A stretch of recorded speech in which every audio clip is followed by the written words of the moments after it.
On May 22, 2025, after almost 35 years on death row, Oscar Franklin Smith was executed by lethal injection in Tennessee. But before we talk about his final moments, let's look at what got him on death row in the first place.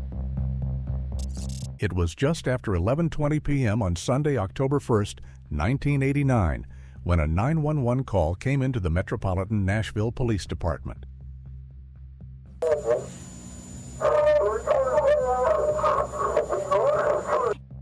The voice on the line was young and terrified. "Help me!" cried a boy, later identified as 13-year-old Jason Burnett. In the background, the voice of his older brother Chad screamed out in panic, "Frank, no! God help me!" Then came silence. Jason managed to say one last thing before the line went dead. 324 Luty Street. Then the call was cut off. Officers were dispatched immediately, and just 5 minutes later, they drove into the quiet Woodbine neighborhood. But when they knocked at the door of number 324, no one answered. From the outside, nothing looked out of place. The lights were off and everything seemed still. So they left again, assuming it was a false alarm. But inside that house, horror was waiting, and it wouldn't be discovered until the next afternoon. At 3 p.m. the following day, officers returned after a call from a neighbor, and this time they went inside. What they found was devastating. 3 bodies, Judy Robert Smith and her 2 sons, 16-year-old Chad Burnett and 13-year-old Jason Burnett. The scene in the kitchen was complete chaos. Furniture had been overturned and blood was smeared across the floor and walls. Chad's body lay face up on the tile. The telephone had been ripped off the wall, explaining why the 911 call had cut off so suddenly. Nearby, investigators found an awl, a sharp metal tool normally used for punching holes in leather or wood. That tool had been turned into a weapon. Chad had been shot 3 times, once in the shoulder, once in the chest, and once just above his left eye.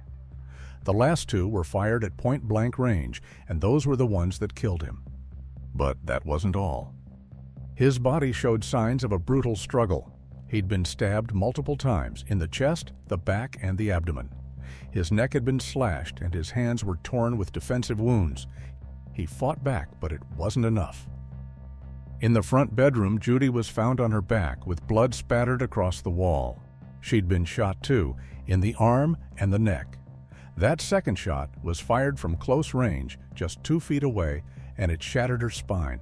She was paralyzed instantly, and death came soon after. But the killer wasn't finished. Her neck had been slashed as well, and just like Chad, she'd been stabbed multiple times with a knife and what appeared to be the same awl-like weapon. Jason's body was found near the foot of the bed. He hadn't been shot, but the injuries were just as brutal. Defensive cuts covered his hands, his neck was slashed, and he'd been stabbed in the chest and stomach. 2 of those wounds had pierced major veins, and he was found with his hands on his small intestine, which was sticking out of his abdomen. According to the medical examiner, Jason bled out slowly, and it took minutes for him to die. By the time police returned to the house, all 3 victims had been dead for at least 12 hours, and the scene inside was pure devastation. There were no signs of forced entry, but the back door had been left open. Inside the house, a kitchen table leg had been snapped clean off, and a .22 caliber shell casing was found in the den. There were bullet holes in the walls of both the bedroom and the den, and ballistic experts later confirmed the bullets pulled from Judy and Chad came from the same gun. A trail of blood led from the den down the hallway into the kitchen. But what made it even more disturbing was what was left behind and what wasn't. The gun and knife were gone, but in the bedroom they found a different weapon, a blood-covered awl left behind in the bedroom. And then there was the bloody palm print on the bedsheet next to Judy's body. What caught their attention most wasn't just the blood, it was the shape. The print was missing 2 fingers, and that detail pointed them in one direction. Oscar Franklin Smith, Judy's estranged husband, a man who had lost those same 2 fingers years earlier in a work accident. But who exactly was the man known as Frank, and why would he do this? Frank was one of 7 children born in Ohio to Oscar Earl and Florence Smith, and at some point during his early years, the family packed up and moved south to Robertson County, just 30 miles north of Nashville. It wasn't anything glamorous, but he eventually found steady work with a maintenance company in Laverne. That's where his life crossed paths with Judith Lynn Roberts, a waitress at a Waffle House with 2 sons from a previous marriage, Chad and Jason. Frank had kids of his own too, Laura, 18, and Merle, 15, both living with his parents nearby in Pleasant View. Frank and Judy married in 1985, and a year later they welcomed twin boys together, Chris and Casey. It looked like a fresh start, a blended family trying to make it work. But whatever peace they had was short-lived. Because just a few years later, that same home on Luty Street would become the scene of one of the most brutal crimes in Nashville's history. By June of 1989, the marriage had fallen apart. A divorce was in motion, and the fight over the twins had turned bitter. Judy had been granted temporary custody, while Frank saw the boys every other weekend. But behind the paperwork and legal filings, something darker was brewing. Judy, Chad, and Jason had all confided in others that they were afraid of Frank. And they had every reason to be. That summer, the danger became real. During a visit to Frank's trailer on his family's land in Pleasant View, things turned violent. He bit Jason on the back and held a gun to his head. Then he kicked Judy and the older boys out, threatening her, "Don't touch the car, don't take the twins, and don't call the police, or he'd kill her." But it didn't stop there. In August, when Judy came back to collect her things, Frank attacked again. He tied her up, raped her, held a knife to her throat, and told her she was going to die. By the time of the murders, warrants for aggravated assault had already been filed. But the violence didn't slow down.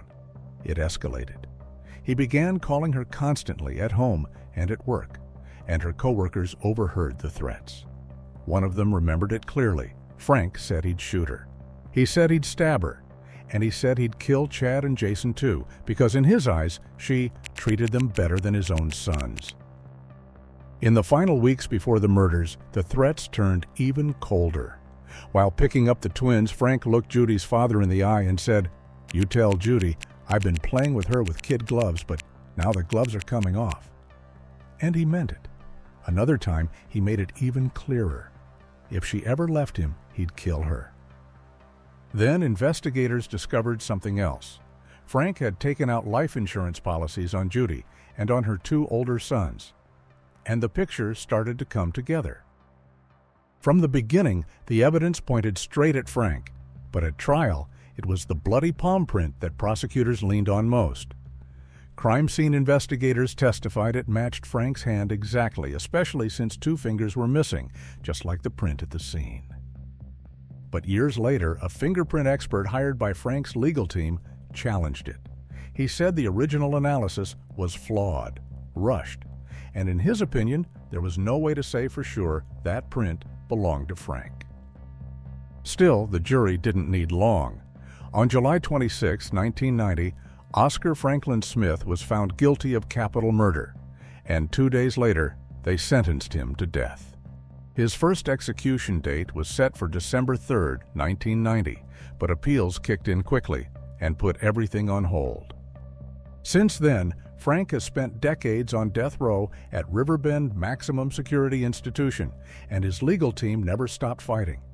For years, they filed motions, challenged evidence, and pleaded for more time, but in the end, every request was denied. A new execution date was set, April 21, 2022.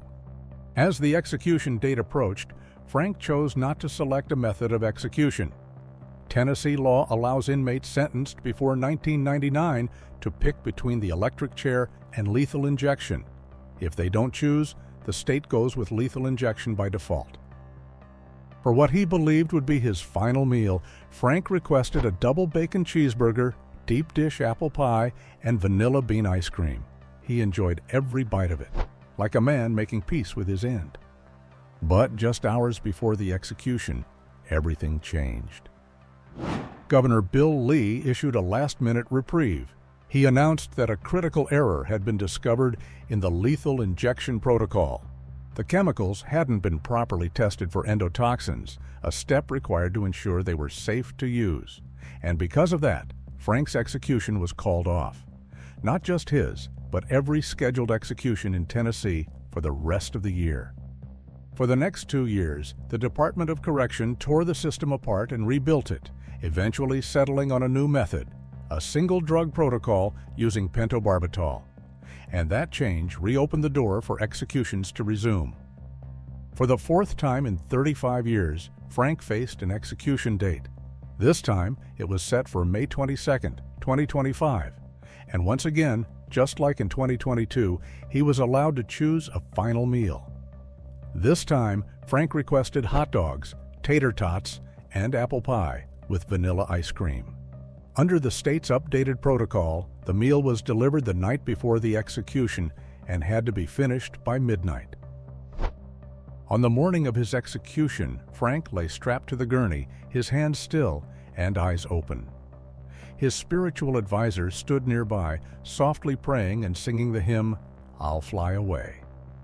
At 10:32 a.m., the curtain separating the execution chamber from the witness room was drawn back. In those final moments, Frank spoke quietly with the advisor. "I didn't kill her," he said. 2 IV lines had been placed in Frank's right arm. When asked for his final words, he took his time, speaking for nearly 3 minutes. "Somebody needs to tell the governor the justice system doesn't work," he said. "He's the last word, the last person to give justice where justice is needed. Too many innocent people are being killed." His tone hardened. "He needs to quit. Get a backbone," he said. "Our justice system is broken, and he has the power to stop this." He looked out toward the witnesses. "We have more men waiting to die at Riverbend. I won't be the first, and I won't be the last." As the pentobarbital began flowing through the IV lines, Frank kept speaking, but his voice grew weaker. By 10:38 a.m., he was struggling to form words, then stopped speaking altogether. His stomach was rising and falling slowly, and it looked like he fell asleep. At 10:47 a.m., he was declared dead. Oscar Franklin Smith was 75 years old.